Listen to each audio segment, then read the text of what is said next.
안녕하세요, 코핑입니다. 이제 오늘부터는 이제 여러분들이 궁금해 할 수 있는, 제가 관심을 가지고 찾아보는 그런 정보들을 같이 공유해 드리려고 합니다. 그래서 제가 좀 자료를 정리를 했는데, 제인 스트리트 관련된 내용입니다. 지금 암호화폐 관련돼서 비트코인, FTX 사태, 뭐 폭락, 이게 주범이 제인 스트리트다, 이런 이야기를 많이 하는데, 일단 우리가 뭐 제인 스트리트 뉴스에서 많이 접하는데, 이게 뭔지, 어떤 회사인지 그래도 대략적으로, 그러니까 디테일하게 파고 들어가려면 상당히 좀 내용이 딥하니까 힘들어요. 그래서 좀 간단하게 어떤 회사인지 좀 알고 있으면, 그래도 우리가 이러한 뉴스를 볼 때 좀 어떤 가설을 만드는데 조금 도움이 되지 않을까 싶어서 이렇게 준비를 했고요.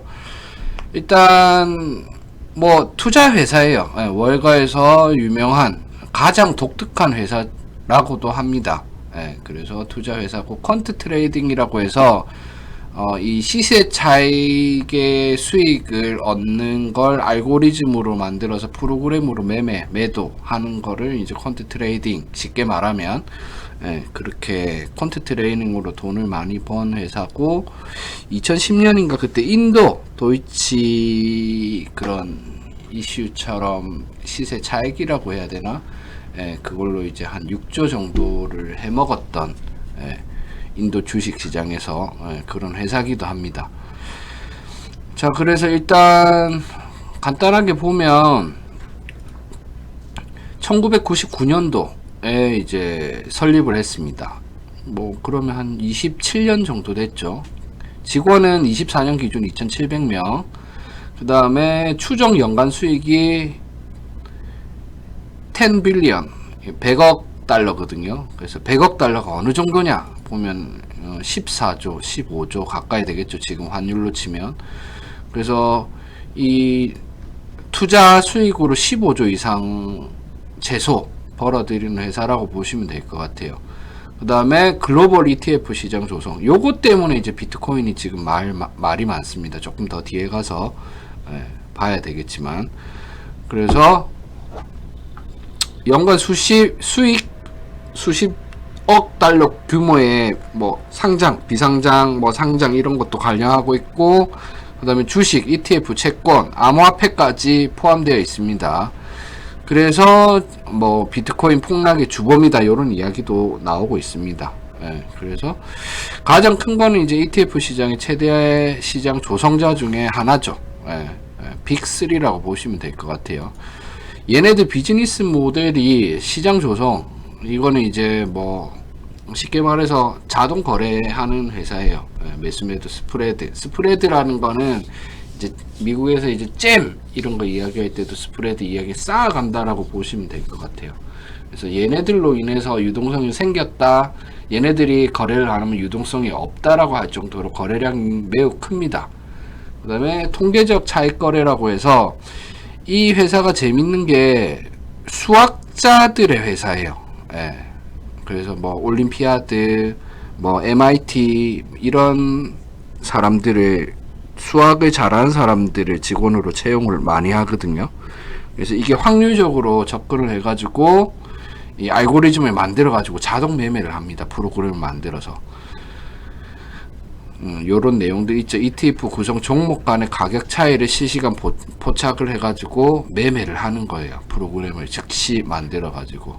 그 다음에 회사 자본을 직접 투자를 하고 외부 고객 없이 운영을 한다고도 합니다. 이 블랙록이랑 좀 다르죠, 이런 부분에 있어서는. 그 다음에 얘네들이 주로 쓰는 언어는 보통 뭐 C#, 뭐 C+, 뭐 자바 이런 거를 많이 쓴다고 하면, 오카밀이라고 해가지고 제인 스트리트에서 이런 언어를 사용을 합니다.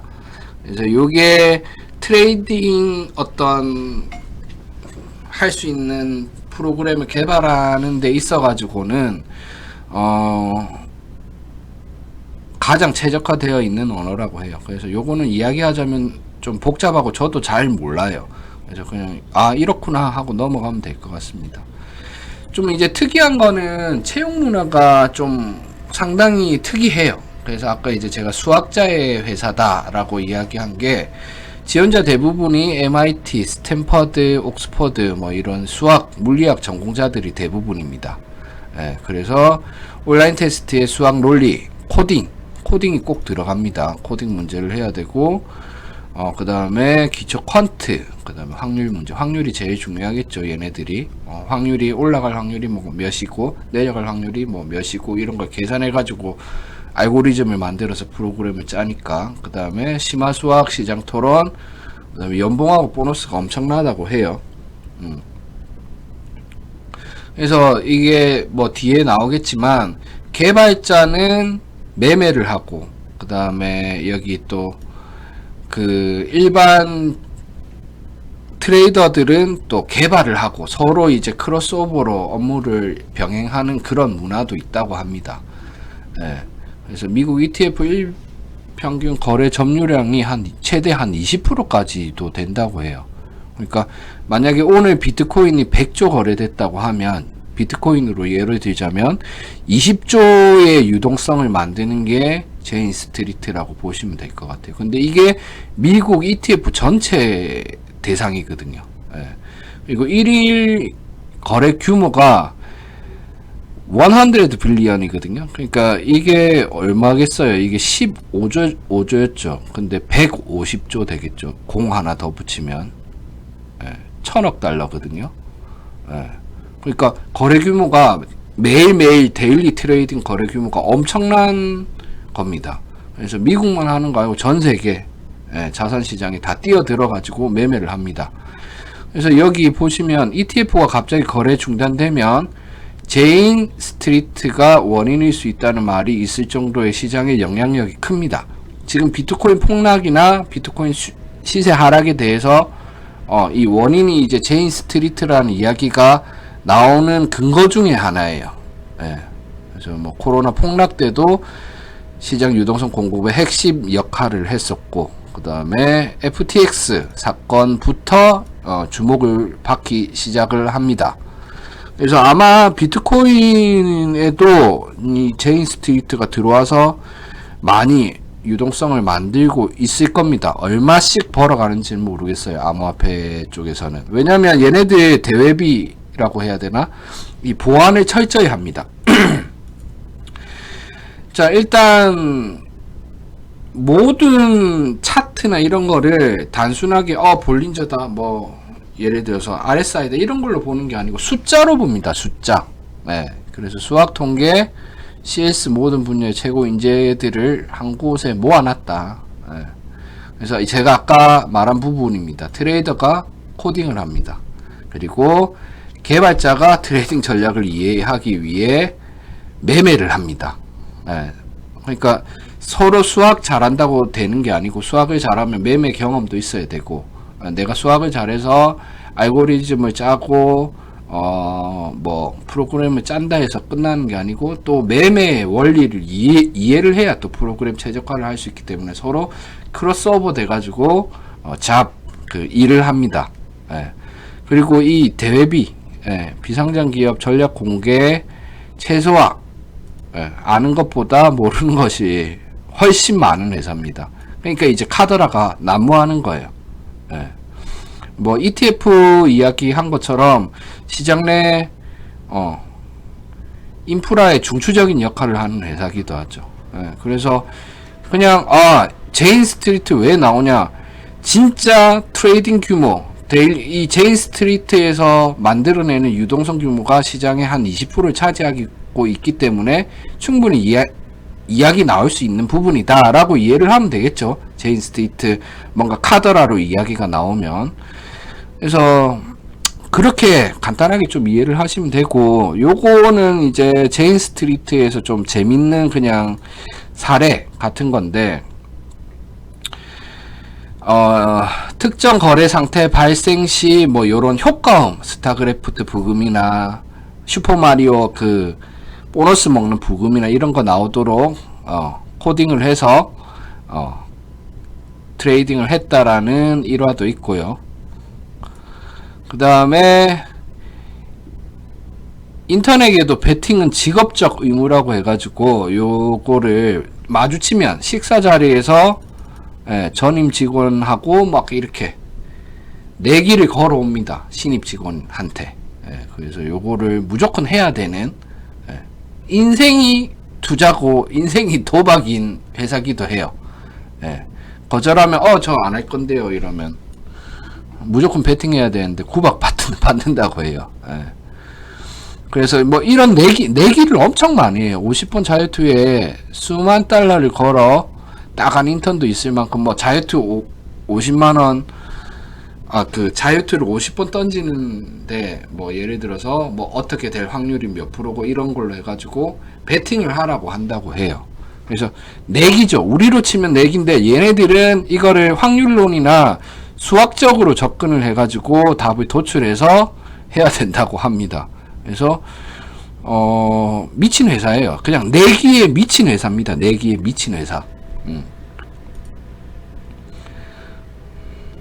결과 나빠도 논리가 맞으면 칭찬한다라고 하고, 손실 3억보다 예측 모델의 정확도 가치를 높이 평가한다. 그러니까 얘네들은 예를 들어서 이 기대값, 우리가 올라갈 확률이 뭐 예를 들어서 게임으로, 리니지라는 게임으로 치면 내가 이 강화를 성공할 확률, 그 다음에 실패할 확률, 그 다음에 만약에 이걸 성공했을 때 내가 얻어들이는 마진, 그 다음에 이걸 실패했을 때 손해보는 금액, 이런 거를 다 따져가지고 기대값 위주로 베팅을 한다라는 거예요.